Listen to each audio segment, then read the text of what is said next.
today's session, we are going to discuss the questions related to polity and governance which have been asked in this year UPSC CSE Mains exam, that is UPSC CSE 2026. So we are going to start with the first question. Women as a class neither belong to the minority group nor they are regarded as backward class. So this is the first part of the question. In this part, we have to discuss how they are not related to the minority group and how they are not in the backward classes. This is going to be the first part. Then, in the light of this statement, discuss evolution of women reservation from local bodies to parliament. This is going to be the second part of the question. Here we have to tell the evolution, and in the first part we have to tell that how they are not belonging to the minority group or the local or the backward classes. For the minority, we have the Article 29 and 30, and Constitution recognizes linguistic and religious minority. So here women are not in minority, but in the backward classes we have Article 15.4 and 16.4, which recognizes socially educationally backward classes and SC and ST. So there is nowhere it is mentioned that women are backward or minority. Then for women, for the welfare of the women, we have Article 15.3. In the Article 15.3, the power to make the policies, the power for the affirmative action for the women comes from 15.3, which says that nothing will stop the parliament, nothing will stop the state to make the laws regarding to the women and children, regarding their welfare. So from the 15.3, parliament will make laws related to the reservation of women. Now, for the evolution of the women reservation, the best way to represent it in a flowchart is in a table. We will start with 1992. In 1992, what happened? There was 73rd and 74th Amendment Act, in which women were given 33% reservation in PRIs and ULBs, urban local bodies.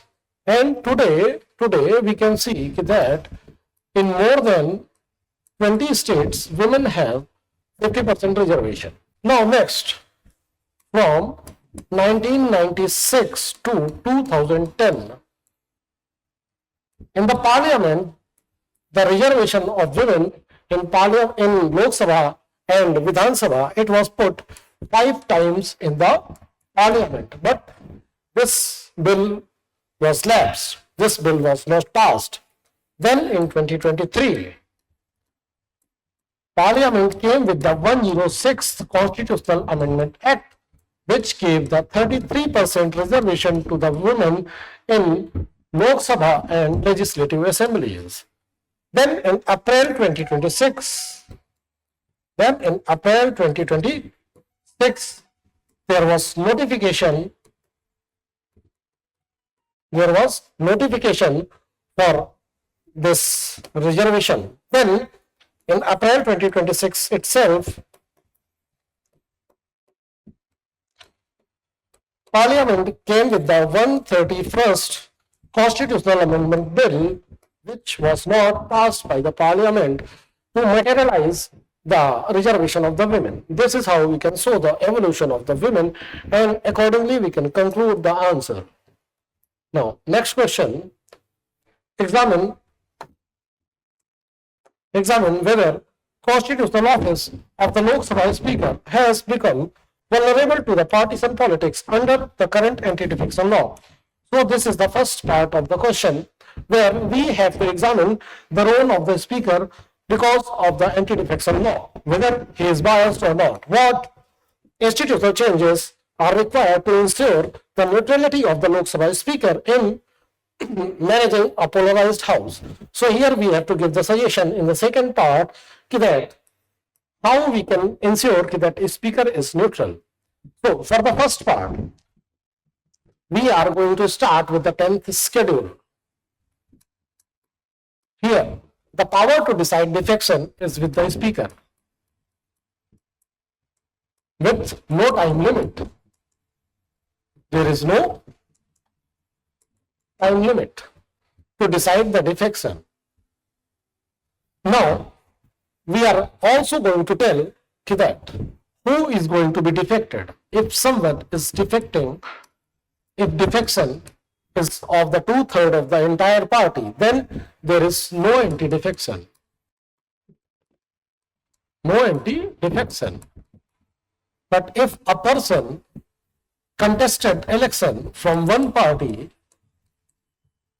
and he won the election, and after that he switched his party and he came to the party B, then he will be defected. But if there will be mass defection like the 2/3 defection, then it will not counted as anti-defection. This decision, who is going to decide the defection? It is the speaker, and the speaker usually come from the ruling party. Now here we can cite one case study. There was an MLA in Manipur. He contested election from Indian National Congress and then he defected. And he joined BJP. In the Manipur, there was government of BJP. Now, after the defection, it was the role of the speaker to declare him as the defector. But what happened? He was promoted as minister. Now, Supreme Court came into the picture. Now, Supreme Court asked the Speaker of the Manipur Assembly that take the decision as soon as possible related to the defection. But the Speaker was asking the time, more and more time, and he was not taking decision. Now, ultimately, Supreme Court invoked Article 142 and declared that MLA as a defector, and also gave guidelines to the Speaker of the House that as soon as possible take the decision, and then that Speaker declared that MLA as a defector. Now, what happened after that? Then Supreme Court declared that in Krishna Megh case, Krishna Megh case,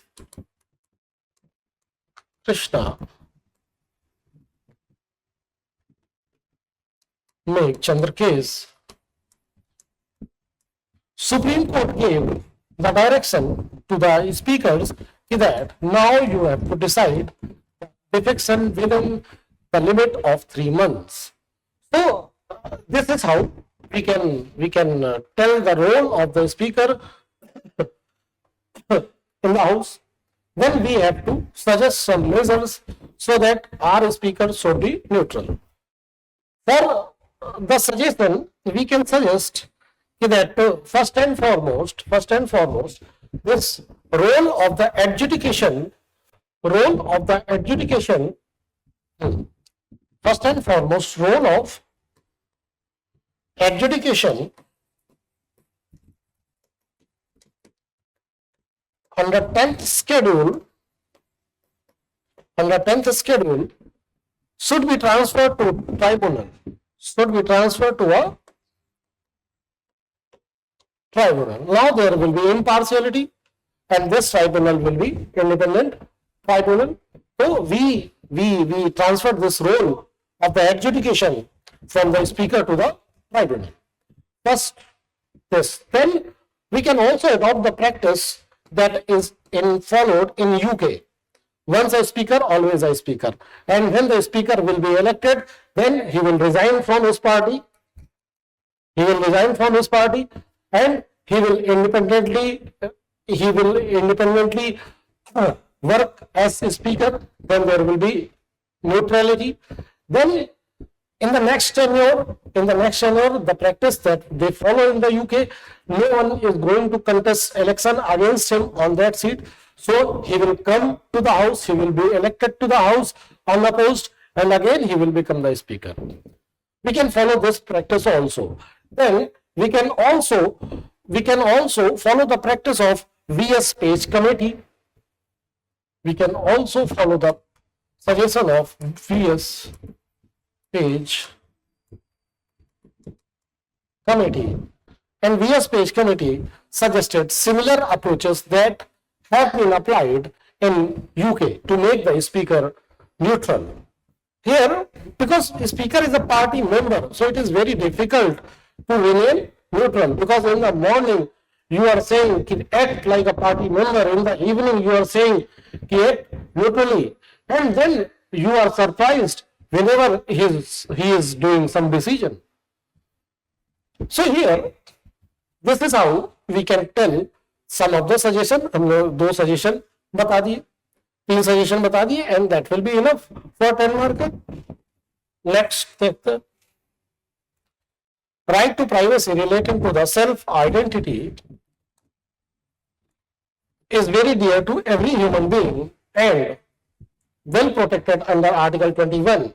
Yes, right to privacy under Article 21 was announced in Puttaswamy case. In Puttaswamy case, self-identity, it was in the Nalsa case. Nalsa case, 2014. Then, in this context, examine the effect of amendment in 2026 to the Transgender Person Protection of Rights Act 2019. So now, first and foremost, we have to tell about the right to privacy. Then we have to tell about the differences that came after the amendment that was done in 2026. So in 2 parts, we are going to answer the question. First part, for the first part, we will start our answer with Puttaswamy case. Yes, obviously we will start our answer with Puttaswamy case, and in the Puttaswamy case, right to privacy was recognized as a fundamental right. Then we can also cite the Nalsa case 2024. In the Nalsa case, Supreme Court recognized transgender as the third gender. Supreme Court also recognized that they are socially and educationally backward, so states should take affirmative action for their development, for their welfare. So, and in this case, in the Nalsa case itself, Supreme Court also recognized that right to self-determination is a fundamental right. Then comes the 2019 Act, and many of the provisions that were held in the Nalsa case, they were put on 2019 Act. Then after that, we saw an amendment in 2026. In March 2026, there were some amendment in the Act of 2019. Now, we have to compare this amendment that was done in 2026 and what changed in 2026. Firstly, in 2029, what was the basis of identity? I told you that as per the Nalsa, the basis of identity was self-determination. And here, in 2026, this clause was dropped. Then who will be the certifying authority? Who is going to certifying authority? Who is going to certify that thing? First and foremost, in the 2019, certifying authority was district magistrate, and he could have certified on the basis of the application that was given by the applicant. Now, in 2026, certifying authority is going to be the authority chaired by CMO, Chief Medical Officer. Then third thing that was changed is that what will be the disclosure to the state. In the 2019, there was no reporting duty on the individual, but in 2026, that hospital where the treatment was done, that hospital will report entire procedure to the state. And these amendments that came in 2026, there were no pre-legislative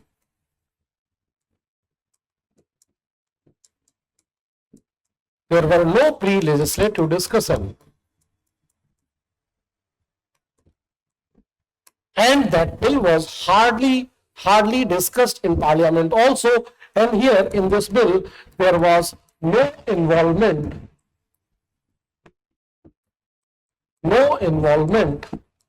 of stakeholders.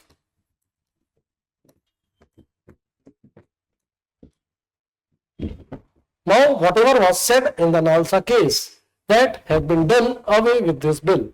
Now they have. Now, if you have to tell each and everything to the state, then where is the privacy? Because of the 2026 Act have loosened that privacy in many of the ways, and accordingly we will conclude the answer. Next is the right to vote a fundamental right? This is the first part of the answer, that we have to tell that whether right to vote is a fundamental right. Then discuss the position of the Election Commission of India while undertaking revision of the electoral roll. It is asking about SIR. Then can it also examine the question of the citizenship to the voters? Now, here in this question, examiner is asking that whether right to vote is a fundamental right or not. So for the first part, most of the people think that as per Article 327, right to vote is a constitutional right, but it is wrong, because it is not fundamental right, first and foremost, because it is not in the part 3 of the Constitution. It is not in the part 3 of the Constitution, and it had not been recognized by the judiciary that when you are writing your vote, you are expressing yourself.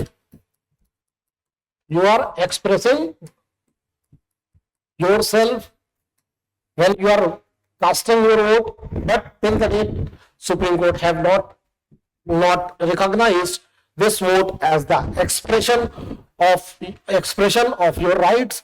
And if tomorrow Supreme Court is going to recognize that by casting your vote you are expressing yourself, then this will become fundamental right. But till the date, this is not the fundamental right. Now, whether it is constitutional right, in Kuldeep Nayyar case 2006, Supreme Court directly said that this right to vote is not a constitutional right, but it is a statutory right that comes from the Representation of People's Act. So this right to vote is a statutory right that comes from the Representation of People Act. First part is answered. We can also cite the Kuldeep Nayyar case. Now, discuss the position of the Election Commission of India while undertaking the revision of the electoral rolls. Here, we are going to mention Article 324 and RPA 1950 Section 21. As in the RPA, Election Commission have the power to prepare, revise the rolls, the electoral list.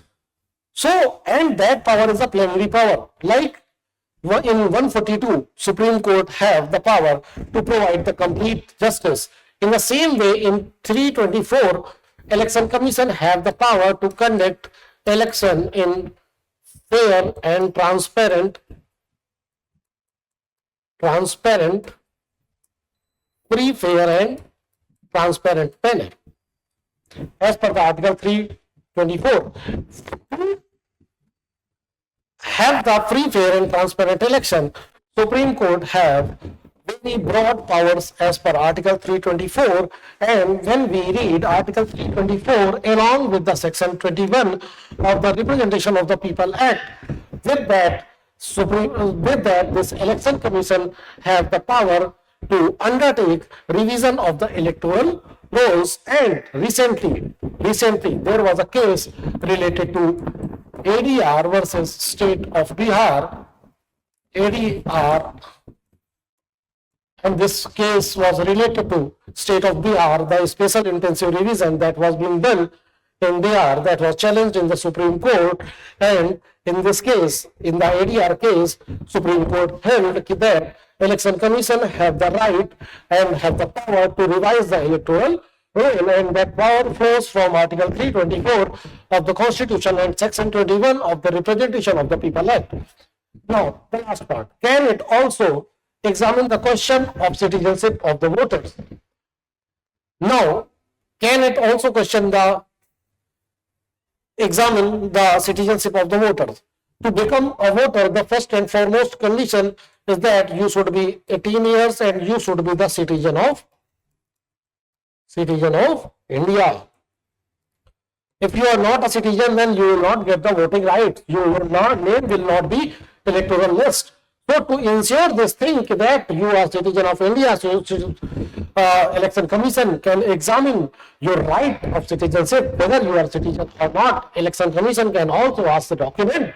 But if the election commission is not satisfied, then election commission is well within his rights that not to include your name in the electoral list. But this does not prove that you are not the citizen of India. That case will be referred to the competent authority, and that competent authority will take decision as per the Citizenship Act 1955.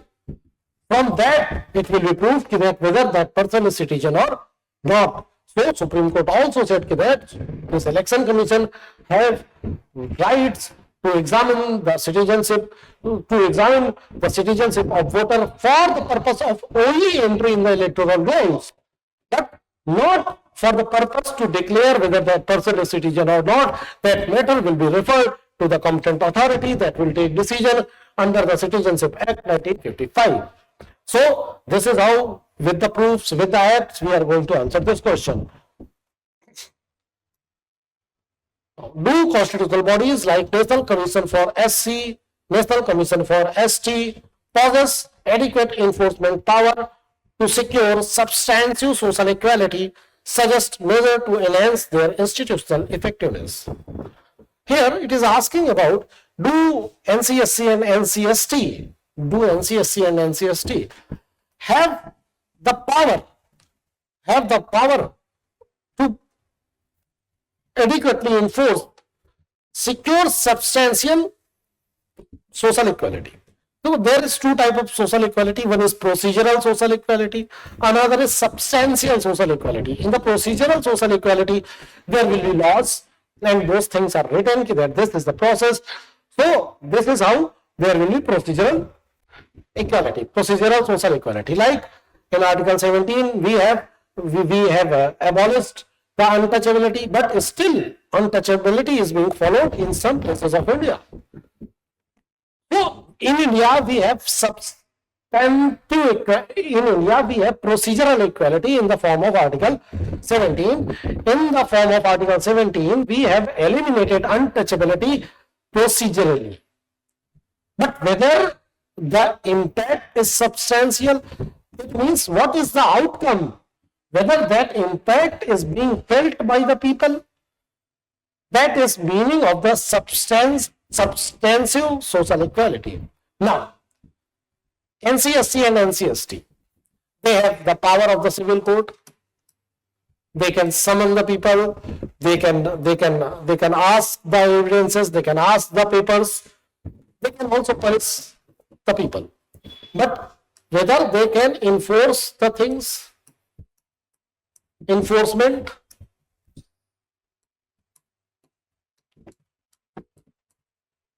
no.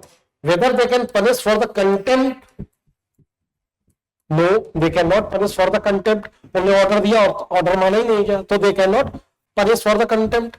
Now, any policy that will impact scheduled caste and scheduled tribe, for the scheduled caste, National Commission for SC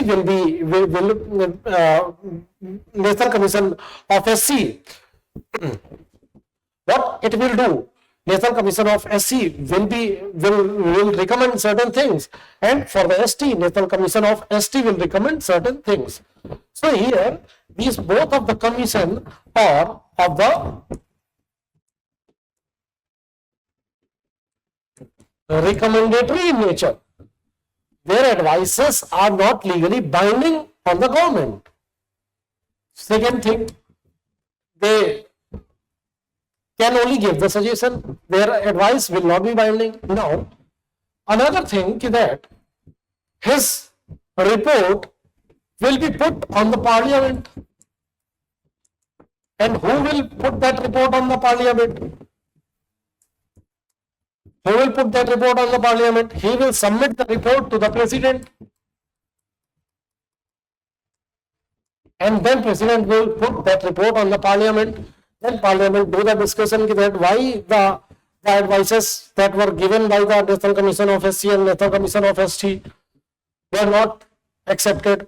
But there is no time frame.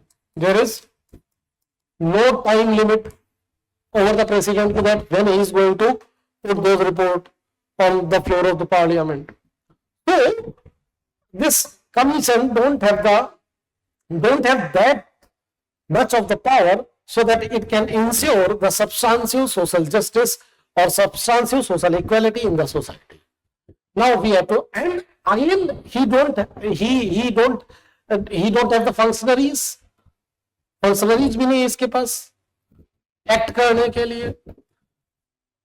And whatever is his budget is not barred on the is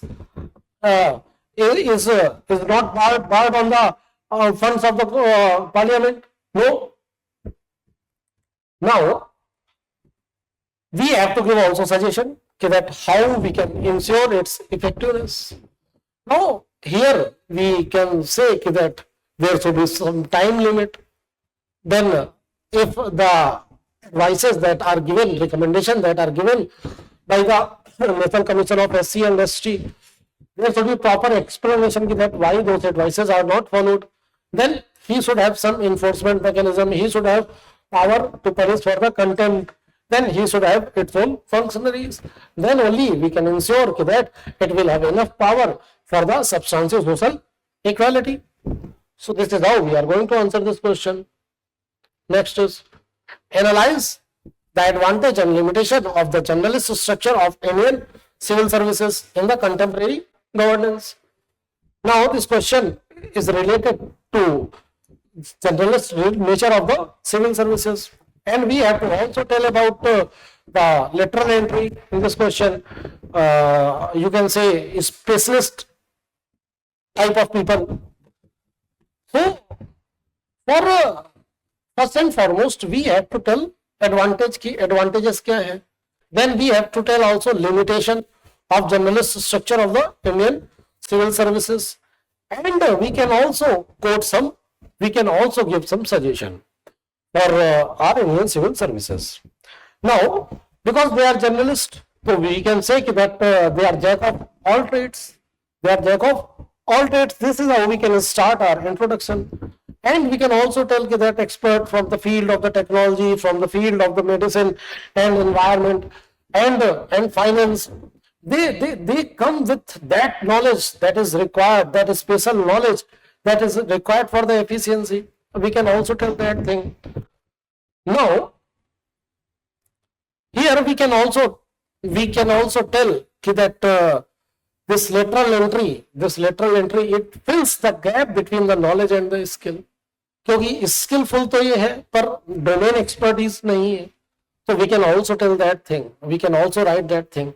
Now we are going to tell the advantages and disadvantages, limitation, and whatever will be the advantage, that will be the limitation of the lateral entry, and whatever will be the limitation of the generalist bureaucracy, generalist civil services, that will be the advantage of the this specialist type of bureaucracy. Now we have to make a table. We have to make the table like this. That this is the generalist civil services, this is specialist. What is the core strength? First and foremost, this is in this there will be interdepartmental coordination, because they have to work in various departments. अभी वो किसी एक department में, कल किसी और department में होगा. There will be many people from his batch who are moving in various departments. So there will be better coordination between the departments. So this is the nature of the generalist civil services. Then again, career path. In the career path, career is cadre based, cadre will be decided, and there will be frequent transfers, and there will be smart tenures. Then whether they are fit for the new subjects, like in the today's era of the emerging governance, emerging nature of the governance, many of the new things are coming, like digital technology, like nanotechnology, like quantum technology, like data, like science related thing, like environment related things. So they are less fit for that. They are somewhat weak for that because they don't have the domain expertise on that thing. Now, their position and their position, mostly their position in the apex post. Now, we should compare it with the specialist. Specialists will have the depth knowledge in single domain, in single technology. If someone have to suggest related to artificial intelligence, if he is a specialist of AI, he can suggest that. But journalist, will not be able to give that much of the better advice. But where the journalist will be better, that person know only AI. That person know only AI. But this journalist, he know each and everything. He know the fund. He know how much manpower he have. He know how it will impact. So then only that thing will become possible. Na? So there should be both the things. Now here in the second thing, continuity within the same department, क्योंकि वो same department में ही है, तो he will have in-depth knowledge and there will be policy continuation. Then he is very strong to adapt to the new subjects because he has the domain expertise. So he will have very strong knowledge, and next thing, he will report to the generalist civil servants. He is reporting to the generalist civil servant. That is why Niti Aayog in 2017 they suggested that for some areas we should have the lateral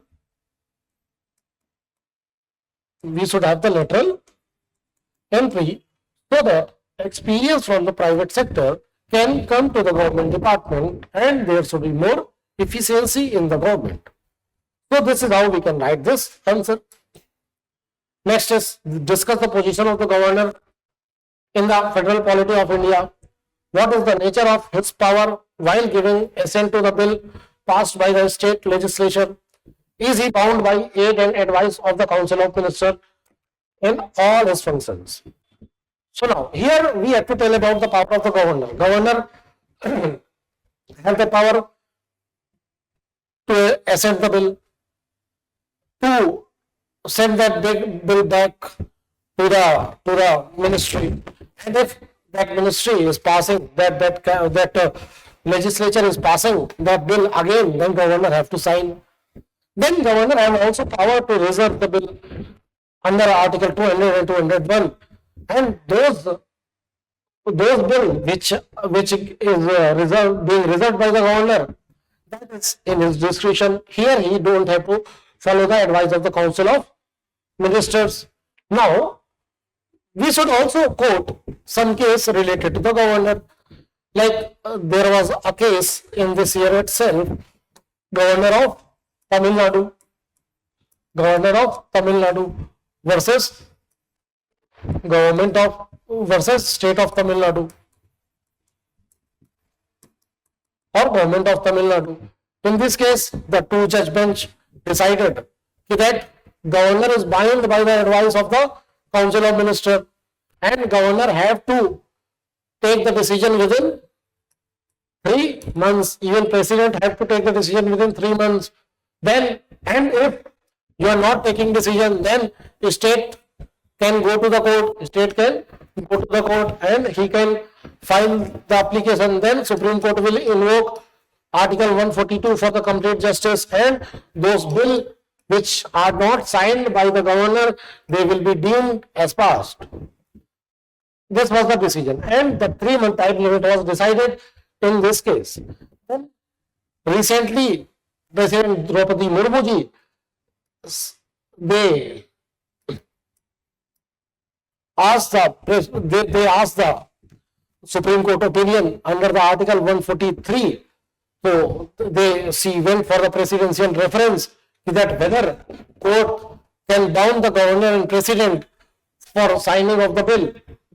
Then in this reference case, court tell that no, court cannot bound the president and the governor that in how much time president and governor have to sign the bill. Then court also suggested that none of the bill will be deemed passed, but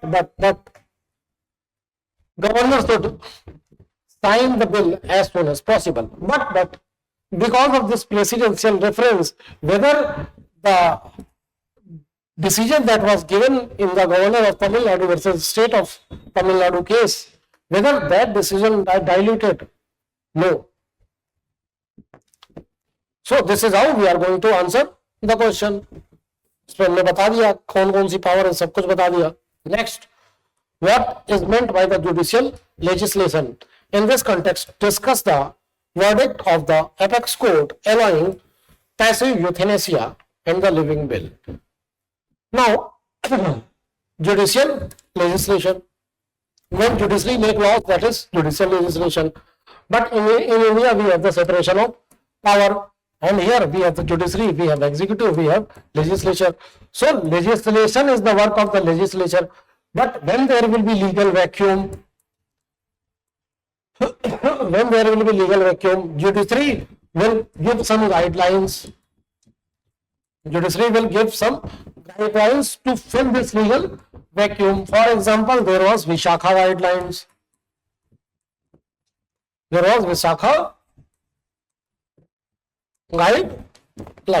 This is judicial legislation. Then we have to discuss this in the context of passive euthanasia and the living will. So, for the passive euthanasia and the living will, we should start with P. Rathinam case.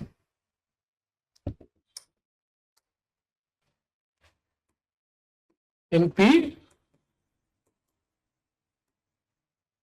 Rathinam case, what happened?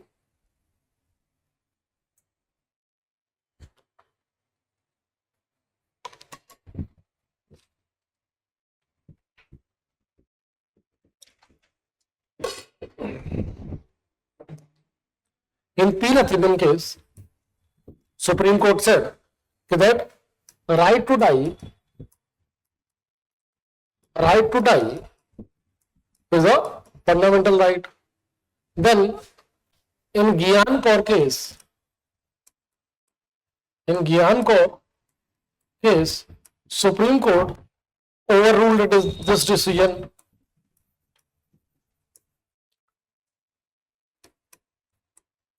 Then Aruna Shanba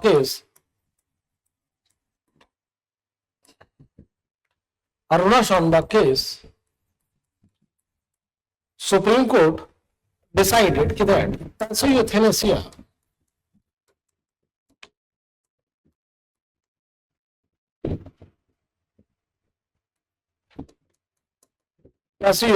is legal. Then fourth, in common cause case,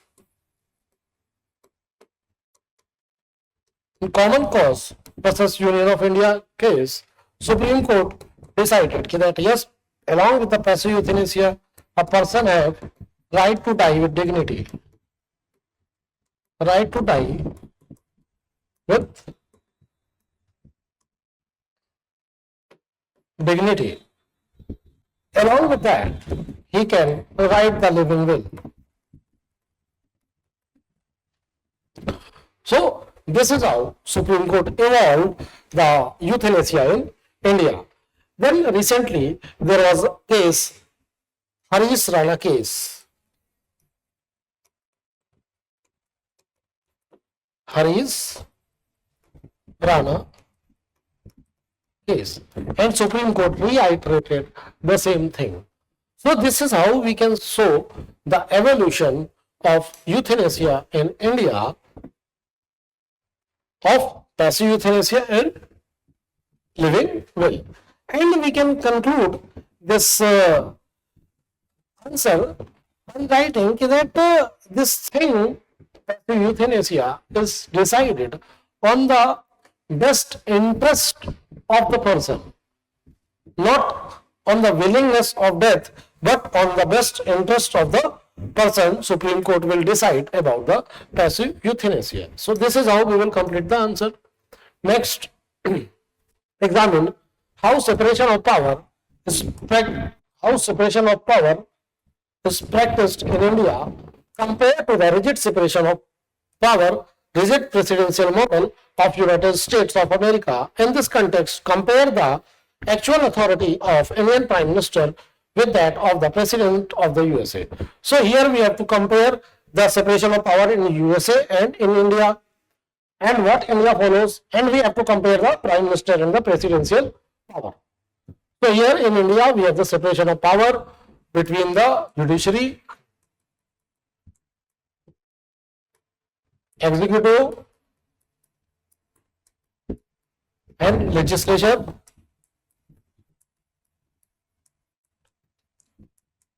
But in India we don't have the watertight compartments.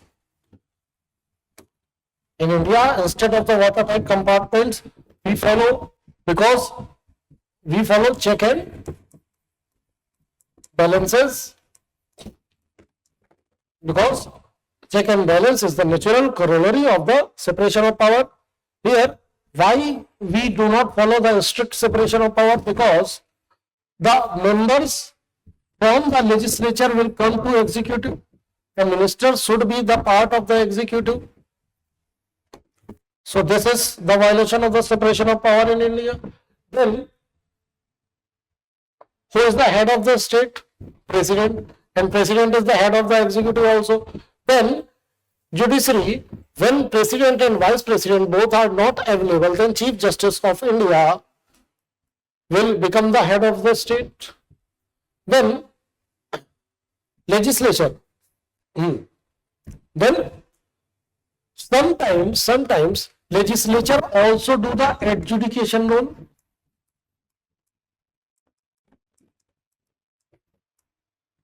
Legislature also do the adjudication role. Then the adjudication is the work of the legislature. And here we can see judge-made laws. Judge-made laws. Law making is the work of the legislature, but laws are being made by judiciary. Legislature pass the act in the skeleton form, and that skeleton is filled by the executive. Rules, bylaws are made by the executive, permanent executive. So all of this is a violation of the separation of power. But in India we follow the check and balances. How we follow check and balances? Executive is responsible to the legislature.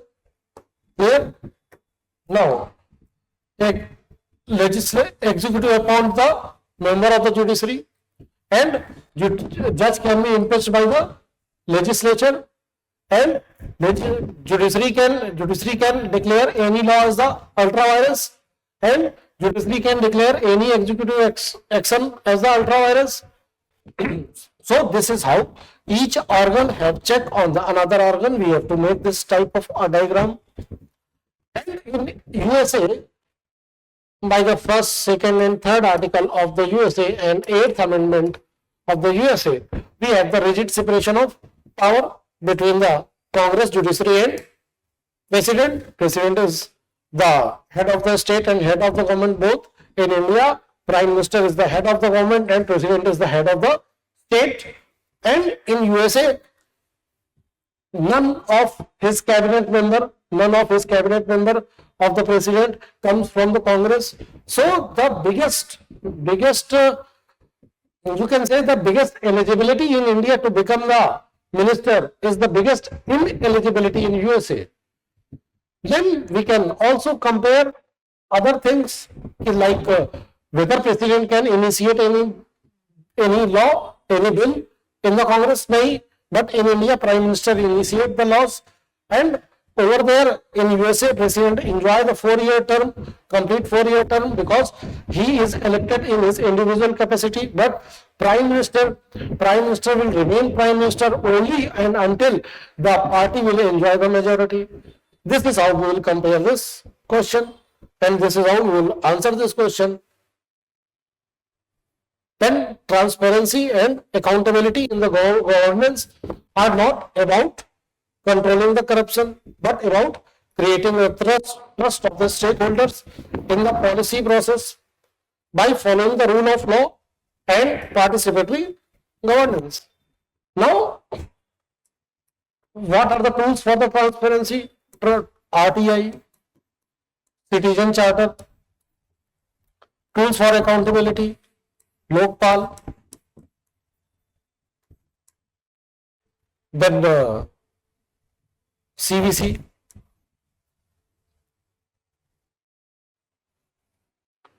and we have rule of law. If there will be rule of law, then laws will be applied equally, and rule of law is the first condition for a flourishing democracy. Flourishing democracy, and because of the rule of law, law will apply equally on everyone. And when there will be rule of law, then there will be participatory governance, because people will participate in the process of the governance. And this participatory governance, it means there is say of people in the decisions which are going to impact the life of the people. And when people will participate in the process of the governance, then it will build the public trust. There will be trust of the stakeholder on the governance. So this is how we are going to answer this question. Now that's it, khatam ho gaya ye. So we have discussed all the questions of the polity and governance that have been asked in this year paper. Thank you very much. Welcome guys to this discussion on international relations questions from the GS paper 2 in this year's UPSC Mains 2026. There were 4 questions. All of them were interesting questions. One was a repeated question from the previous years, the diaspora question, but let's dig into each one of them individually. So the first question talks about IPDMA. IPDMA bridges gap between India's Sagar vision and Quad's collective Indo-Pacific strategy. So here we need to see 3 things. First of all, what even is Sagar? What is Quad? And how does it get bridged by IPMD? By IPMD. This is what is essentially the question. Now, what is Sagar? Sagar is an initiative by India to bridge all the countries in the Indian Ocean region, whereas Quad focuses more towards Indo-Pacific region. Now, what is it that Sagar wants to do? So, for example, if you are in Sri Lanka, suppose, and there is a ship coming towards you, how do you know which ship is it? Is it an enemy ship? Is it a pirate ship? Is it a fisherman? Is it a merchant ship? How do you know? For that, you will need some coordination. For that, you will need satellite imagery. And for that, you need India, at least in the Indian Ocean, which is why we have India Sagar, security and growth for all in the region. And this gets complemented by Quad. And both of them are together under IPDMA.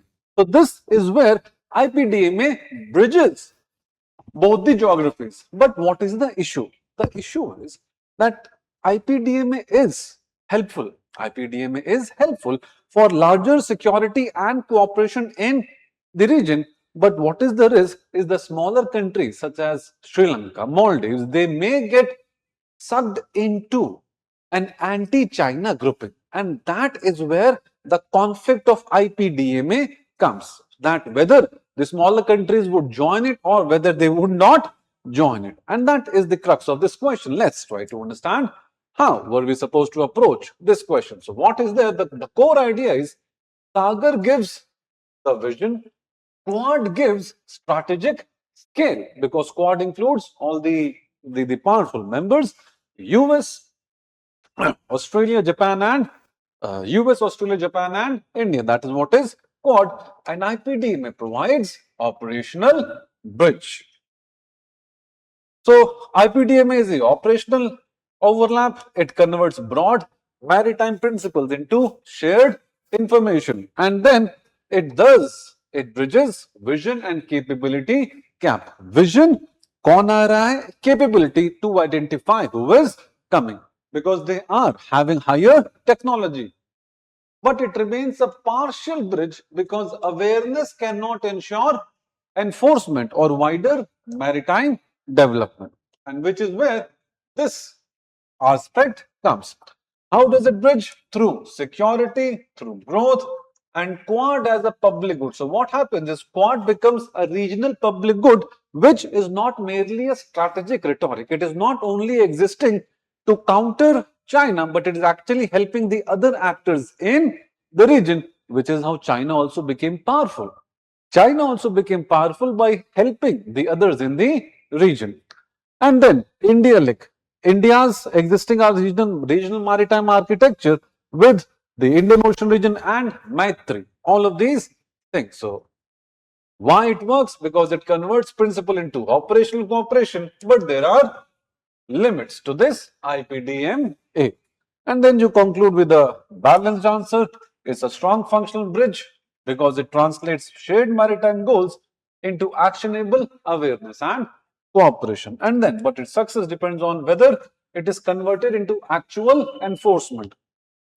Sri Lanka should be also willing to do whatever is being told or whatever is in India's interest. Maldives should be willing to do whatever is in India's or Quad's interest, and that is what the issue is. So, with that, let's move on to the next question. The next question was BRICS. Again, this was a predictable question.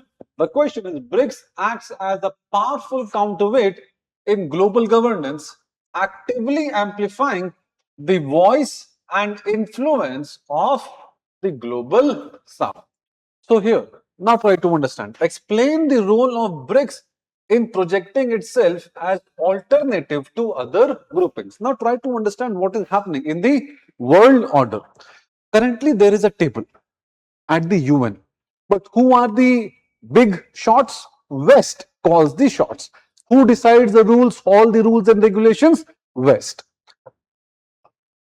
Seeing this, other countries such as Brazil, China, India, Russia, South Africa, they come together. Okay, IPSA countries come together, India, Brazil, and South Africa, they come together and they try to go to another table.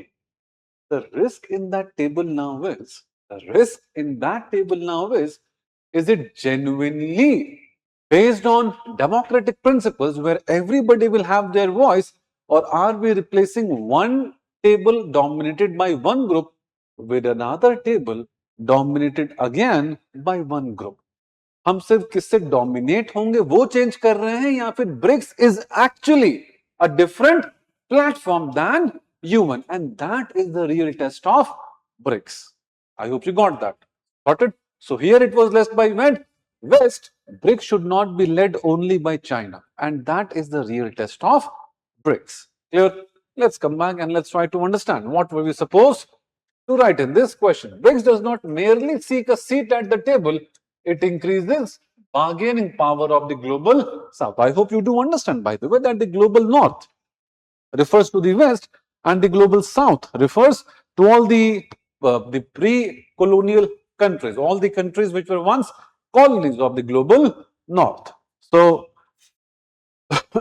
this is what we have to say.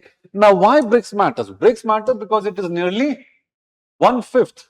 This barely 50% of the world's population, 2/5 of global GDP, triple P, and then it represents vast continents. It represents vast continents and raises issues of development, finance, etc. And collective action gives us the bargaining power. How BRICS projects as an alternative. Okay, how does BRICS project itself as an alternative? It demands greater voice for developing countries. It supports reforms of UNSC and it pushes for a fairer climate finance. So, for example, Western countries are pushing for climate change finance. They are heavily pushing for sustainable development, whereas we want to focus on inclusive growth. Because inclusive growth first means we need to alleviate poverty. Sustainable development means that they just need to keep a certain level of development. They are developed, so they need to sustain it. We are underdeveloped, so first we need to include people into development and then bring them up.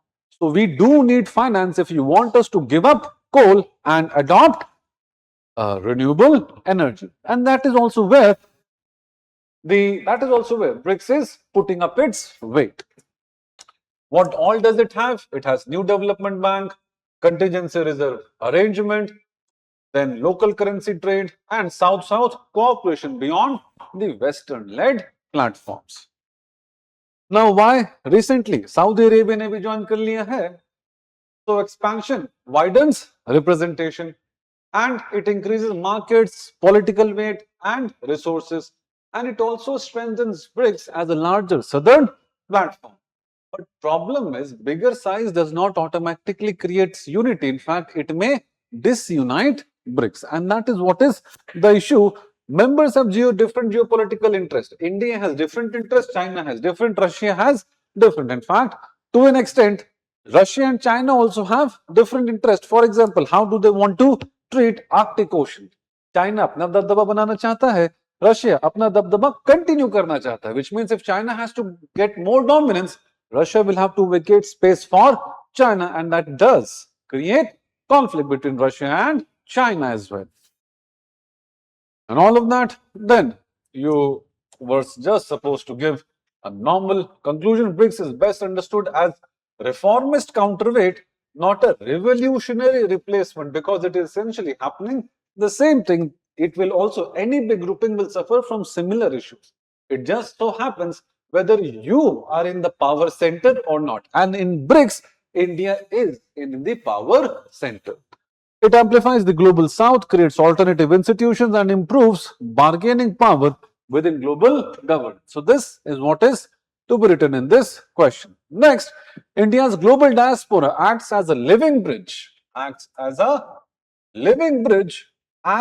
a critical economic factor, a knowledge network, a knowledge network in transforming cultural heritage into geopolitical influence and strategic leverage worldwide. पगला गए हैं, एक के बाद एक they are giving multiple dimensions to this question. दो dimension को तीन से interpret करना है. You have to interpret two dimensions with three further dimensions and then critically examine this statement. लगता है AI से बनवाया था ये statement. Let's try to understand this statement. What essentially do they want us to understand? So what are they saying?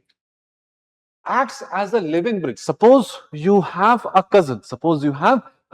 In US. They've gone there for some studies. They work there and they become influencers. So for example, likes of Satya Nadella, or the Sundar Pichai, whichever your pick. They act as a living bridge. As a critical economic factor. First of all, they become influential. Or the likes of Rishi Sunak, obviously their loyalty lies towards their motherland, where they are earning their livelihood, which is US and UK, but they do act as a bridge and they will advocate for better policies. They would advocate for better policies, which is what is transforming cultural heritage into geopolitical influence and strategic leverage worldwide. So let's try to understand what is this living bridge. Diaspora carries Indian culture abroad. So for example, recently, I think that was Maldives or Mauritius, where the recently Indian PM went and they have a very strong Tamilian diaspora. So they connect with Tamil Nadu. They connect with Tamil Nadu, and they do have a very good influence even in that country, which helps us gain semiconductor access and everything else. So how does it act as a living bridge? The diaspora carries Indian culture abroad, language, yoga, etc. Which is why celebrating International Yoga Day is also a projection of the soft power. Then, how much is it critical in economic factor? 35 million diaspora, 3 crore Indians remain outside and they send us roughly 120 billion remittances. इतना FDI नहीं आता है साल का. Our annual FDI is roughly 80 to 90 billion dollars, and this is 1.5 times of the annual FDI that we receive. Remittances, that's how important it is economically, and it also creates a knowledge network, because again you would have heard cloud and all these institutions, all the people, they go to the Silicon Valley, they create an ecosystem and they further call up the other Indians from India.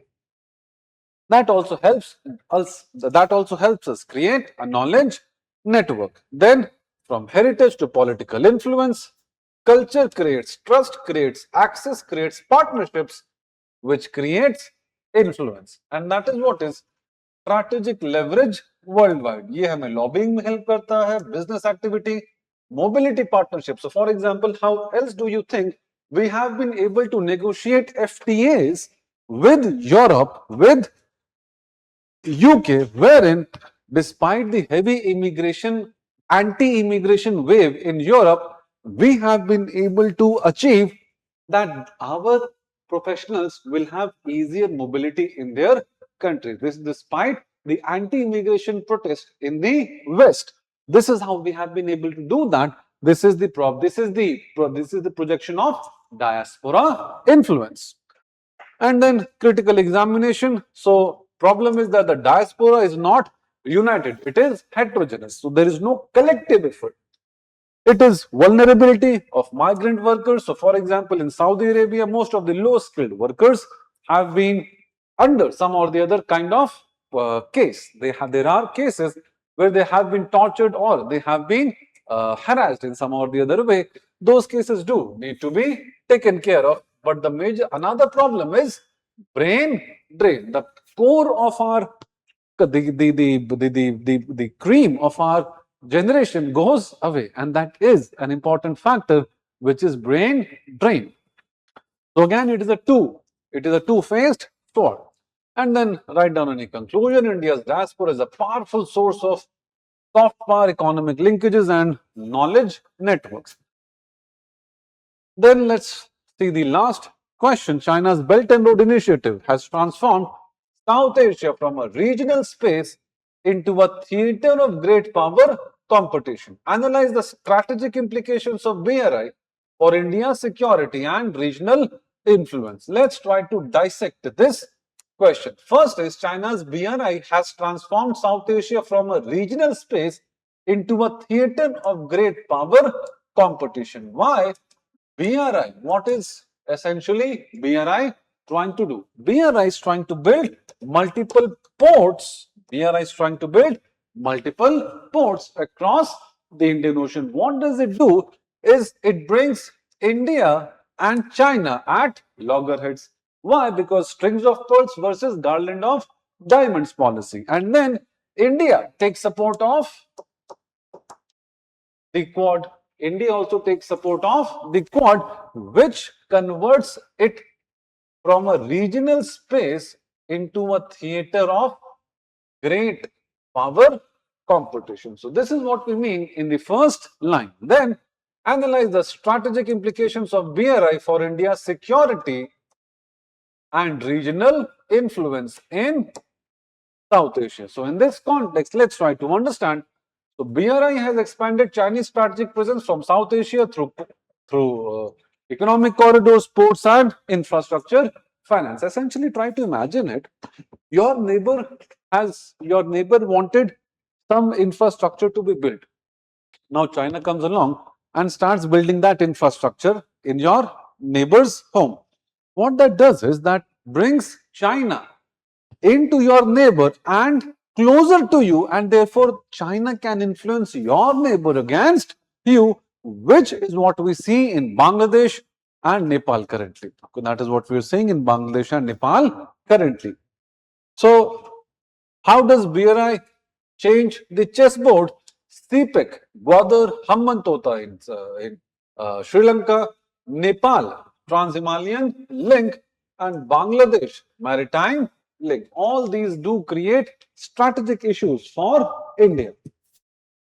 An implication for security, it does bring a sovereignty challenge, because when you have Gwadar, so Gwadar is right here, our oil coming from the Gulf can get impacted. Having said that, this is also problematic for our maritime security, and that creates a two-front pressure, because deeper Pakistan-China linkage, both of them would come together and may create issues for us. And this puts Himalaya into problem because of Nepal. Nepal is also siding with China.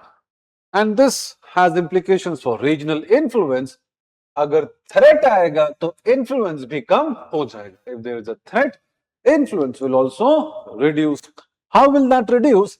Is because alternative financing. Neighbors gain options beyond India. Geography alone cannot guarantee India's influence. At the same time, long-term finance can shape elites in a country. Nepal में जाके China can create a new elite, and that is what is South Asian countries वो डोलने लगती हैं. जैसे Sri Lanka starts oscillating between India and China, and that does become an issue for us. So how should you think? You should not just ask what China has built, you should rather ask what strategic capability does that infrastructure create, and then ask how does that affect our security. हम्बनतोता में किया तो हमारा क्या होगा? ग्वादर में किया तो हमारा क्या होगा? Now, how is India trying to scratch the dragon's belly? हमने नेबरहुड फर्स्ट डिलीवरी में किया, कनेक्टिविटी ऑल्टरनेटिव्स लाए हैं, मैरिटाइम कोऑपरेशन बढ़ाया, development partnerships, and we are going for strategic balancing through Quad. So this is roughly how you could have attempted this question. All right. I hope this was helpful for you. Thank you so much, guys. Welcome, guys, to this discussion on GS Paper 2, Social Justice. These are the questions that have come in 2026 mains examination. Again, the questions were on the predictable pattern, but let's discuss what was the approach, how could we have solved those questions. So the first question that comes up is, does India's tribal development policy reflect the aspirations for socially grounded equity-based governance? Let's try to interpret this question. What do we even mean by this fact? Socially grounded and equity-based governance. Equity. What does equity-based governance mean? Equity-based governance means to each their own. जिसको जितनी जरूरत है उसको उतनी सहायता मिलनी चाहिए. More the need, more should be the help provided by the state. And then the next part is socially grounded. So, for example, when we talk about tribal development, what essentially do we want? Do we want tribals to have good roads? Do we want tribals to have good houses? Do we want tribals to have good infrastructure? But what does that mean for the tribals? For the tribals, jobs may not mean this. Jobs may not mean having access to electronics. For them, jobs may mean going to forest and collecting some forest produce. And that is what is the question, whether we want to have development, whether we do want to have development, but does that reflect aspiration for socially grounded and equity-based governance? So, for example, recently Ken Betwa project भी हो रहा था मध्य प्रदेश में. In that Ken Betwa project, we do want to connect the two rivers. However, that will submerge tribal lands, and that is also where we saw certain protests. Chitta Andolan का अगर आपने सुना होगा, okay, the Chitta Andolan that we had recently, that also reflects this conflict. Let's try to see what were we supposed to write in this question. First, you should decode the words. Then, socially grounded governance means we should respect the tribal culture, their identity, autonomy, and local institutions, they may have some other way of doing certain things which we do need to respect. And then equity-based governance, targeted rights, inclusion and outcome correction. So for example, again, when we talk about equity, when we talk about development, often we see development as one-way street, as top-down process. But that is not how we should view development. It should also be bottom-up. And after that, you need to justify both. And then this is the structure. So first thing first. Now, how does it reflect the aspirations? We know about the fifth and the sixth schedule. Okay, they specifically protect the tribal districts. After that, self-governance. We have also extended the Panchayati Raj institutions to certain scheduled areas. Then, Forest Rights Act we have enabled. Then, we also have PM Janman for PVTGs, particularly vulnerable tribal groups. And then we also have a convergence model. But why does this reflect only partial improvement? Because there are multiple gaps. FRAs, the rights get delayed. The recognition of their rights is often sub judice, and therefore all these things get problematic. For example, in the forest, the rights are not the land rights are not decided whether you have some written argument, but majorly, or in most of the cases, it is also decided by whether an elderly person says so. And that does create a conflict, whether we should believe that or we should not believe that. And that does create some conflict. And then you have to write that in the design, yes, we are rights based, but in practice, we do lack certain issues. Ken Betwa example is a good example in this case. So that is what you were supposed to write. So what can be your conclusion? Your conclusion can be India's tribal development policy increasingly reflects socially grounded and equity-based governance through rights, self-rule and targeted support. However, uneven implementation creates certain issues. So this could have been your conclusion. So this is again, India's travel policy is progressive in design, but only partially transformative in implementation. So that is where the change needs to happen. Then the question is, malnutrition in India is not merely a public health concern, it is also a challenge for social equity, human development and effective welfare governance. So here what you need to understand is that malnutrition is not merely a public health concern. So we are not only talking about the lifestyle diseases that are increasing recently. If malnutrition is there, if undernutrition or overnutrition is there, people may suffer from various cardiac diseases, diabetes, all these issues may come. So that creates a pressure on public health. However, that also is a challenge for social equity, because who is more likely to be protein deficient? Protein is becoming a richer person's play. If you will observe the lives happening around yourself, only higher income groups are able to have access to more nutritious food. Protein rich food ho gaya, ye jo bhi ho gaya, all of those who have higher incomes, they are able to access these things, but not the lower middle or the middle class. And that is creating a problem of social equity. If your nutrition needs are not met, you will have problems in human development, and therefore welfare governance will be under strain. And this is what is the core demand of the question. Let's try to see how the question had to be done. So what was the question? Start with the public health symptoms, then ask why deprivation is unequal, and that is what will give us social equity. Then show long-term impact on capabilities, human development. So for example, if the children do not get certain level of nutrition by the age of, in the initial 1000 days, their mental capacity remains stunted all throughout their lives.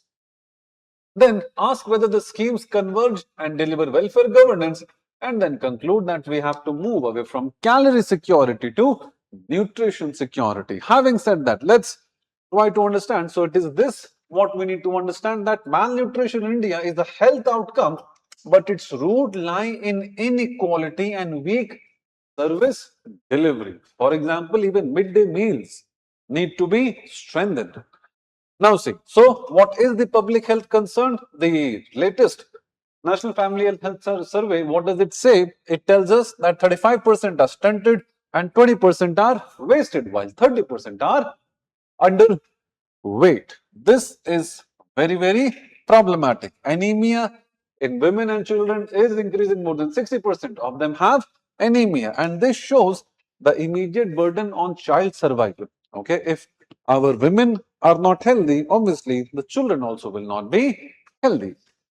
Then this is the challenge of social equity, because poor households lack diverse diets and sanitation. At the same time, gender inequality, anemic mothers become undernourished mothers. Anemic girls become undernourished mothers. अगर बच्चा है तो so child problem, child malnutrition is two-way problematic.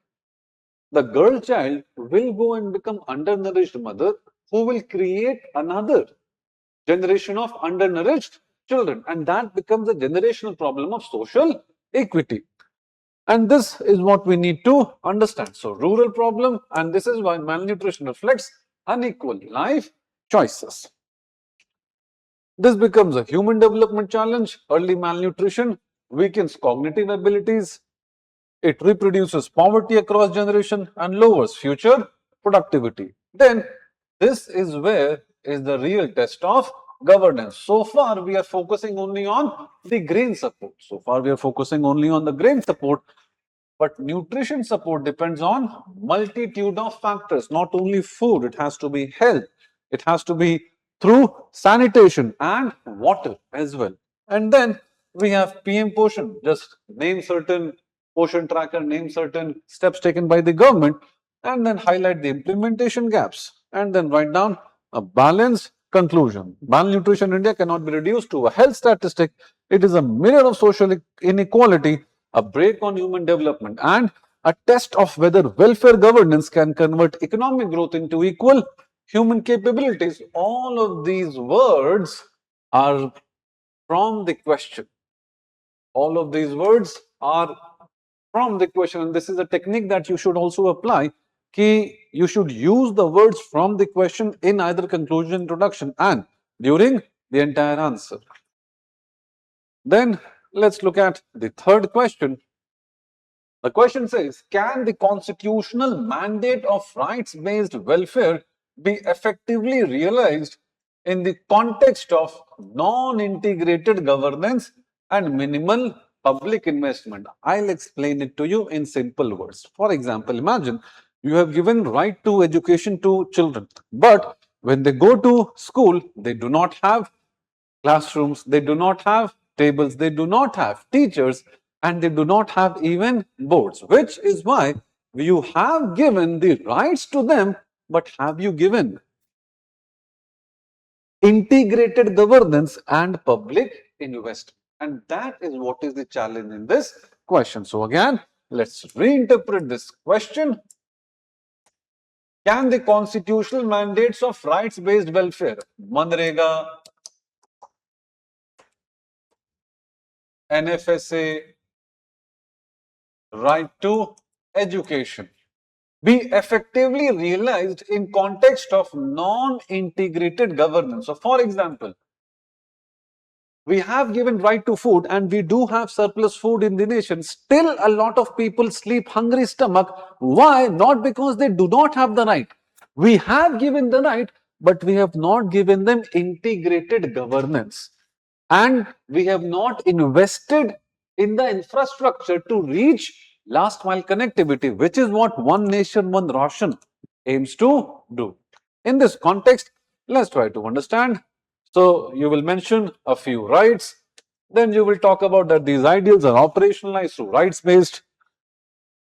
rights-based laws and welfare entitlements, and then you will go on to why non-integrated governance weakens the rights. So rights are interdependent. Nutrition depends on food security, sanitation, maternal health. if you want to have some nutrition, you need to give them health, you need to give them education, you need to give them food security. But we are only focusing on one, which means it is not integrated, which means it is not integrated. Then fragmented governance across ministries. Women and child development will deal separately. The Ministry of Health and Family Welfare will deal separately. Nutrition will be dealt separately by Ministry of Agriculture and Family Farmers Welfare. So that is what we mean that there is fragmented governance. Then silos. What does this do? There are multiple duplicate database and there will be exclusion errors. जिसको exclude नहीं करना चाहिए वो exclude हो जाएगा. Those who should not be included will get included because there is multiple database across multiple ministries. Thus, one right turns into many disconnected administrative transactions, which is what we mean that it is not that government does not want to help the people. Even if they want to do, through which route will they help? And that is what it talks about, that we need to have integrated public service delivery. And in this context, that right remains formally on paper, not on people's lives, which is why even today, you have given right to food, you have given right to livelihood, still many people do not get their wages, still many people do not get access to schools, and that is what is the issue. So why public investment matters? Because schools, teachers, health centers, Anganwadi, all of this, okay, rights require state capacity. To give those rights, you need to build state capacity, and state capacity cannot happen without public investment. Then, what can we do to improve this? Convergence and decentralization include more Anganwadi and more Panchayati Raj institutions, DBT, one nation, one ration card, and some technology, but more health workers on ground. Today, we do not have sufficient health workers on ground, and that is all that you were supposed to write in this question. Then you can conclude by saying rights-based welfare can effectively be realized only when integrated governance is matched by adequate, sustained public investment. Again, this is the same language that is used in the question. So again, try to have the same language that in the your conclusion as you have in your question. Last question was, should education be treated primarily as a welfare obligation of the state or a strategic investment for building globally competitive knowledge driven nation? घंटे से समझ में नहीं आएगा. Let's try to understand how do we need to interpret this question. Let's try to understand how do we interpret this question. So essentially, what is it saying? What is the question saying? The question is saying, should education be treated primarily as welfare obligation of the state? School khol do. Just open up the school. Just open up the school, make the children being taught there. Or should we treat it as a strategic investment for building competition and knowledge driven nation, which means should we invest in R&D, which means the question is, if government has 100 crores to spend, should it spend in opening more schools or should it spend in opening more IITs or research institutes? That's the question. The question is, if the government has to do that, where should the government spend that? What choice should the government make? Should it go for opening more schools or should it go for making some higher? AI में invest करें या school में invest करें? That is the core problem in this question. So let's try to see how does this happen. First of all, you have to reject the binary. You will, that is the trick in this question, you will have to reject कि भैया both are not separate, both are essentially same and can happen at the same time. Then you have to explain education as welfare obligation and education as a strategic investment. Unless you teach them in schools, how will you teach them in research and development?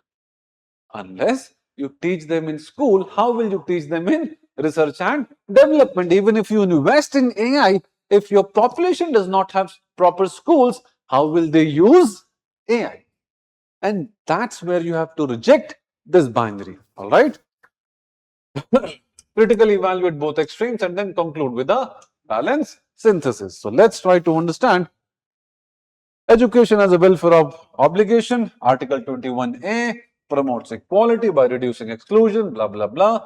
A welfare floor is there, and even the NEP wants that the investment gross, the gross expenditure should be around 6% of GDP. Currently, it is around 4% for both states and center combined. Then why education as a strategic investment? How will we write in this?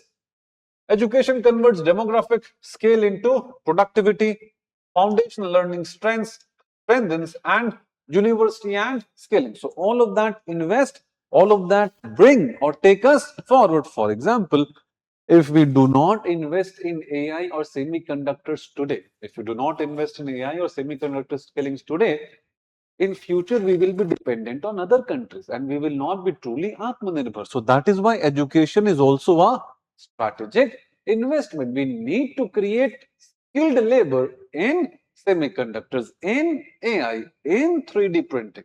All right. And then India's large school age population makes education central to future growth. All of that.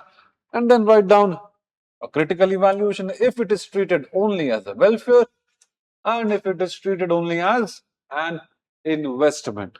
Uske baad, just write down a final conclusion. Education is both a constitutional entitlement and India's most consequential long-term strategic investment. All right. So this is it from this section. I hope you learned something. All the best for your attempt next year. Thank you so much, guys.